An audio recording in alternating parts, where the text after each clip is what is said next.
First, we need an array, so let R equals an array with B, A, and C. Nothing fancy here. Let's do r.sort.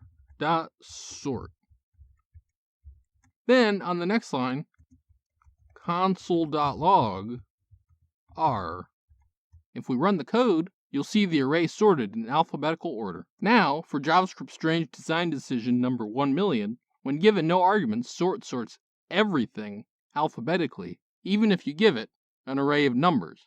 Now, JavaScript does have a way for sorting to not be insane, and that is to pass in a custom comparison function. The function that we will pass to R will be an arrow function. It will take in an A and B argument and return an A minus B. So, parentheses, A comma B equals sign greater than sign A minus B. Sort uses this function to compare array elements. For sake of example, you can consider the 11 to be A and the 2 to be B. A minus B results in a positive number, so that indicates that A is greater than B. Conversely, if A minus B resulted in a negative number, that would indicate that A is less than B. Hopefully you can see that if A and B subtraction resulted in 0, that would mean they are equal. If your comparison function has all these properties, then it will sort the numbers in ascending order.